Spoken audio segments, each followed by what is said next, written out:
नमस्कार दोस्तों।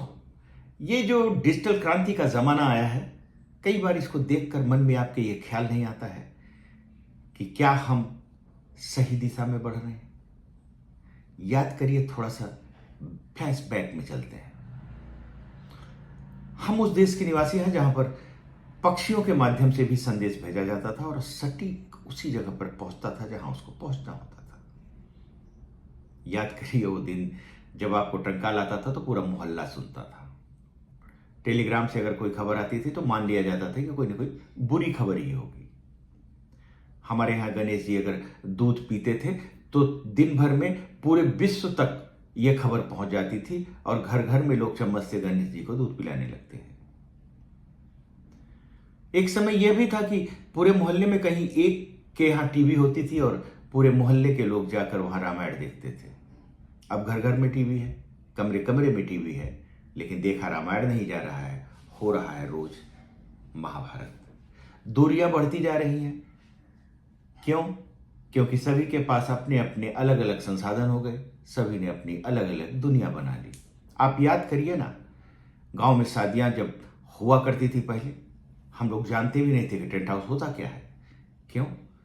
क्योंकि लगभग सभी घरों से कुछ ना कुछ सामान वहां पे आ जाता था और पूरी बारात आती थी और पूरा गांव मिलकर उसका स्वागत करता था और सब कुछ बहुत अच्छे से सौहार्द से निपट जाता था।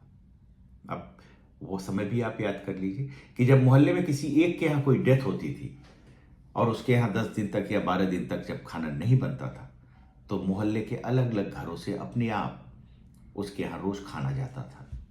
उसके यहाँ खाना बनाने की आवश्यकता नहीं पड़ती थी। आज पड़ोसी से लड़ने में परेशान है। डिजिटल क्रांति की आप बात करते हो तो उसके साथ साथ आप ये भी सोचो कि ये जो डिजिटल अरेस्ट हो रहा है या साइबर फ्रॉड हो रहा है या अकाउंट आपका एक क्लिक में खाली हो जा रहा है, ये कौन सी उन्नति है? यदि हमने किसी भी तकनीकी का विस्तार किया है तो उसकी सुरक्षा का क्या उपाय किया है? और यदि हमने उसकी सुरक्षा का उपाय नहीं किया है, फिर तो कल को वो स्थिति ना आ जाए जैसे इजराइल ने एक पेजर धमाका किया ईरान में कि आप घर में बैठे हुए अचानक आपका टीवी ब्लास्ट कर जाएगा और आपको पता भी नहीं लगेगा कि कैसे हुआ। तो किसी भी क्रांति को करने के पहले, किसी भी विस्फोटक को बनाने से पहले, जैसे ये मान के चलिए कि आपको ऐसा भी एक नियंत्रण बनाना पड़ेगा कि उस विस्फोटक को जिस सीमा तक आप चाहें उसको नियंत्रित कर सकें, तभी उस विस्फोटक को बनाने का कोई मतलब है। इसी तरीके से इस डिजिटल क्रांति के लिए भी होना चाहिए कि यदि आपने इस क्रांति को किया है, बहुत सारी चीजें एडवांस हुई हैं, लेकिन क्या सुरक्षा के उपायों पर भी उसी तरीके से बात हुई, उसी तरीके से चर्चा हुई? अन्यथा फिर इसका क्या मतलब है? इसने सिर्फ हमारे सौहार्द को खत्म किया है, तोड़ा है। आपका क्या मत है? बताइएगा जरूर। धन्यवाद दोस्तों।